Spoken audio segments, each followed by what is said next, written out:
पिछले कुछ समय से मैं बताऊं आपको फोल्डेबल स्मार्टफोन्स की बारिश सी हो रही है और अभी भी कुछ फोल्डेबल स्मार्टफोन बचे हुए हैं। सैमसंग के फोल्डेबल्स काफ़ी पहले से आ रहे हैं और एक चीज़ और बता दूं कि हुआवे जो है वो भी फोल्डेबल्स बनाता है, बट इंडिया में चूँकि वो कंपनी बैन है, स्मार्टफोन्स लॉन्च नहीं कर सकती, सो अभी तक नहीं आया। हालांकि ऑनर के कुछ प्रोडक्ट्स आते हैं और हुआवे के भी कुछ प्रोडक्ट्स मिलते हैं, बट स्मार्टफोन्स पे बिल्कुल पाबंदी है। सैमसंग हो गया, वन प्लस हो गया, गूगल हो गया, एप्पल हो गया, ये सारे फोल्डेबल लेकर के आ रहे हैं। रिसेंटली जो फोल्डेबल लॉन्च हुआ है सैमसंग का, तो बहुत सारे मार्केट में अब बिल्कुल फोल्डेबल्स को मैं मेन स्ट्रीम फ़ोन मानने लगा हूँ। पहले था कि चलो एक अलग कैटेगरी का फ़ोन है। इस बार प्राइसेस भी बढ़ गए हैं। मेरे हाथ में इस वक्त फोल्ड 8 अल्ट्रा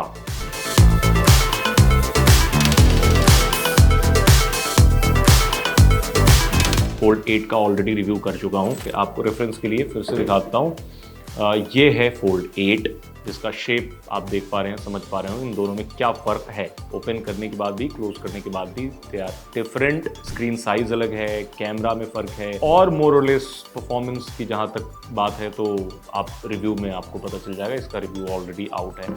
अब बात कर लेते हैं फोल्ड 8 अल्ट्रा की, जो इस बार का फ्लैगशिप है कंपनी का। सबसे पहले डिज़ाइन, बिल्ड क्वालिटी की बात कर लेते हैं। तो पिछले बार मैं काफ़ी इम्प्रेस्ड था सैमसंग से, क्योंकि जो फोल्ड 7 था उसकी जो थिकनेस थी एक नॉर्मल बार फ़ोन के मुकाबले भी कम थी। इस बार 0.1 mm थिकनेस कम हुई है, मतलब और भी पतला है पिछले बार के मुकाबले। बट प्रैक्टिकली बात करें तो दोनों फ़ोन में ज़्यादा फ़र्क समझ में नहीं आता है in terms of design and build quality.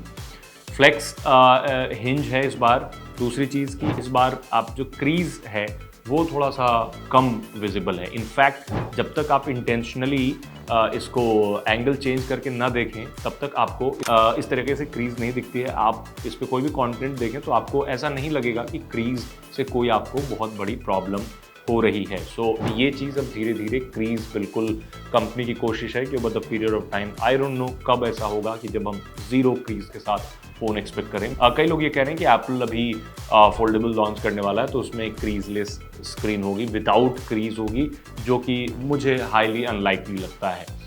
दूसरी चीज़, पिछले बार के मुकाबले 7 के मुकाबले अल्ट्रा में, अब वो अल्ट्रा नहीं था, इस बार वाला अल्ट्रा है जैसे फोल्ड 7 था। फोल्ड 7 के साथ मेरा एक्सपीरियंस काफ़ी अच्छा था, इसके साथ एक्सपीरियंस उससे भी ज़्यादा बेटर है। उसकी वजह है कई सारी। सबसे पहली बात कि 5000 mAh की बैटरी इस बार आपको दी गई है, पिछली बार इससे कम की बैटरी थी। और इससे फ़ायदा ये मिलता है कि आप लंबे समय तक इस पे हाई फ्रेम रेट पे गेमिंग कर सकते हैं, जो कि मैंने किया दोनों फोल्ड पे, फोल्ड 8 एंड फोल्ड अल्ट्रा पे। कॉल ऑफ ड्यूटी 5-5 घंटे तक लगातार ग्राइंड किया। तो इससे एक चीज़ तो क्लियर हो जाती है कि फ़ोन ओवरहीट नहीं हुआ, दोनों फ़ोन ओवरहीट नहीं हुए। लंबे समय तक गेमिंग करने के बावजूद भी फ़ोन ओवरहीट नहीं हुए। दूसरे फ़ोन ओवरहीट होते हैं, तो इस चीज़ में इतना पतला फ़ोन बनाने के बावजूद फ़ोन अगर ओवरहीट नहीं हो पा रहा, वो भी गेमिंग में, आपको पता होगा कि गेमिंग जो हाई एंड गेमिंग होते हैं, जो हाई फ्रेम रेट पे चलाए जाते हैं, उस पर जो प्रोसेसर होता है या फिर जो भी कंपोनेंट्स अंदर लगे होते हैं, उनका यूज़ जो है बेसिकली ज़्यादा हो रहा था, चाहे रैम है, चाहे टेम्परेरी मेमोरी, कैशे या फिर प्राइमरी मेमोरी है, जो भी। तो मुझे कोई प्रॉब्लम नहीं नज़र आई। नंबर 2, इसका जो ओवरऑल एक्सपीरियंस है उसमें पिछले बार के मुकाबले, 7 के मुकाबले मुझे कोई ज़्यादा फर्क नहीं समझ में आता है। कुछ फीचर्स आपको नए मिल जाते हैं, बट अगेन वो AI फीचर्स ऐसे हैं जो आप शायद ही यूज़ करें, but most of the features are very useful. पिछली बार की तरह इस बार भी आपको गैलेक्सी AI का इसमें सपोर्ट मिलता है। कैमरा में आपको ज़रूर यहाँ पर बदलाव मिलता है पिछले बार के मुकाबले इस बार, बट अगेन अगर आपको 2 लाख रुपए में कोई कैमरा फ़ोन चाहिए तो this is not the one. मैं आपको अभी बोल दूं, because this is not a camera phone. मतलब आप इसको बेहतर कैमरा होने की वजह से नहीं खरीद रहे होते हैं। इसका स्टार्ट प्राइस 2 लाख रुपए से होता है, 2.5 लाख रुपए तक इसकी कीमत जाती है।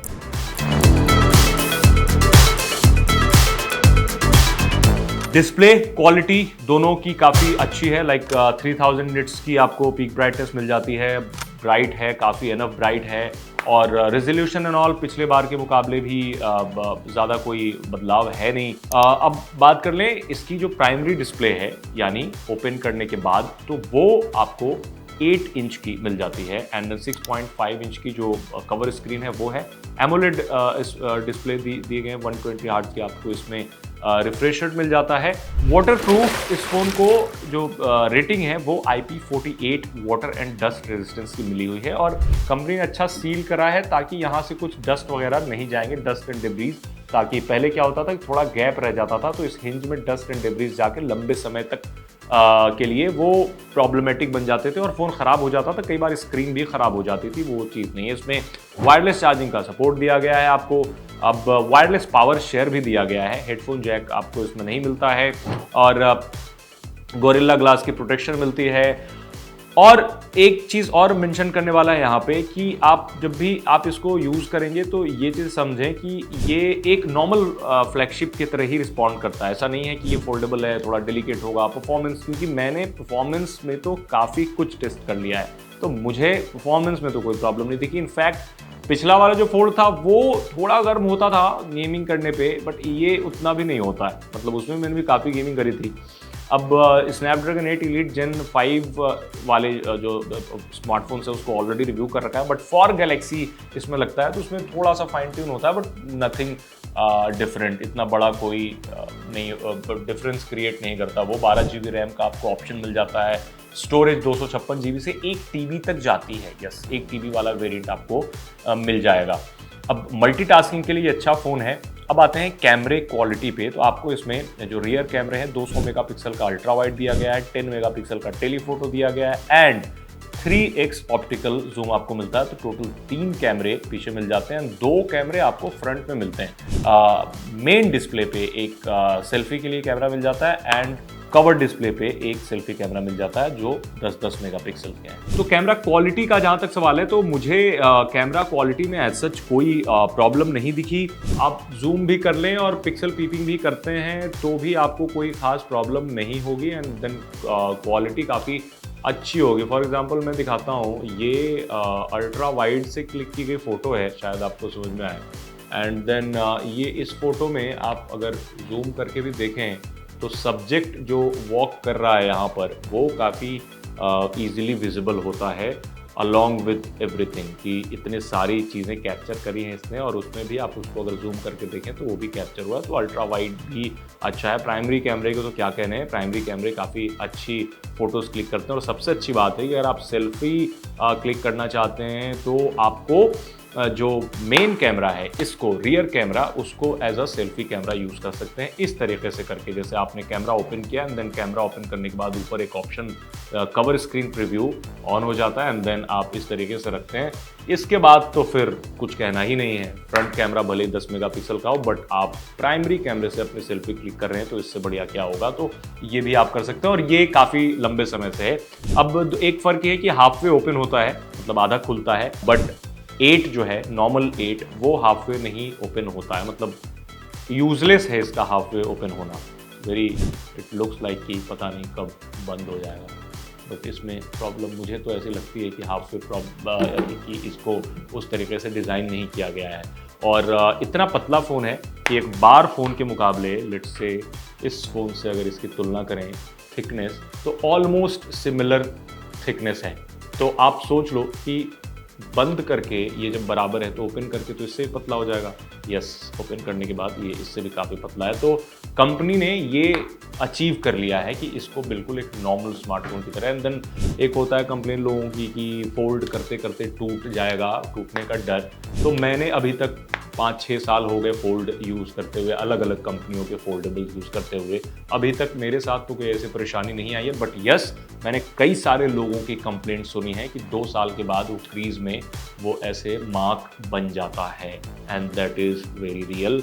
लंबे समय तक यूज़ करने के बाद ये प्रॉब्लम फोल्डेबल्स में आती हैं। बट अब चूंकि ये नया फ़ोन है तो मैं ये नहीं बोल सकता कि 2-3 साल में इसमें वो प्रॉब्लम आएगी या नहीं। इनफैक्ट 7 में भी अभी तक लोगों ने कोई कंप्लेंट ऐसी नहीं करी है, बट उससे पहले वाले जो फोल्डेबल्स हुआ करते थे उसको 2-3-4 साल यूज़ करने के बाद काफ़ी लोगों का फोल्ड पूरी तरीके से बंद नहीं होता, इतना खुला हुआ होता है। कंपनी ने तो बड़े दावे करे हैं हिंज मैकेनिज्म को लेकर के कि बहुत ज़्यादा इसमें चेंजेस करे गए हैं, नई चीज़ें लगाई गई हैं। तो जो स्पेसिफिकेशंस सारे जो क्या क्या कंपोनेंट्स यूज़ किए गए हैं वो आप हमारी वेबसाइट aajtak.in पे पढ़ सकते हैं, या फिर कंपनी की वेबसाइट पे भी ये सारी चीज़ें अवेलेबल रहती हैं कि इसमें क्या यूज़ किया गया है। बट मैं अपने एक्सपीरियंस पे ये कह सकता हूँ कि इतने समय से मैंने इसे यूज़ किया, not as a primary phone but as a secondary phone.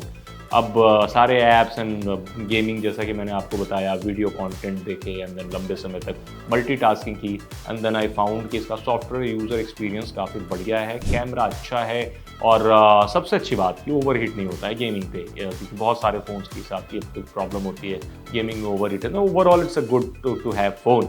But the thing is कि ये फ़ोन किसके लिए, 2 लाख रुपए का फ़ोन इंडिया में सबके लिए नहीं हो सकता, जाहिर सी बात है। अगर आपके पास ऑलरेडी फोल्ड 7 है, आई डोंट थिंक सो कि आपको अपग्रेड करने की ज़रूरत है। बट अगर पुराना जनरेशन फोल्ड यूज़ कर रहे हैं तो आप ये फ़ोन ख़रीद सकते हैं, because this is like something जो आप लंबे समय तक, 7 साल तक, not only security but normal software updates आपको मिलते रहेंगे एंड्रॉयड के। तो ये फ्यूचर प्रूफ भी फ़ोन है। अगर आप 7 साल इसको चला पाएँ, which is very tricky now a days, तो उस हिसाब से ये बढ़िया फ़ोन है।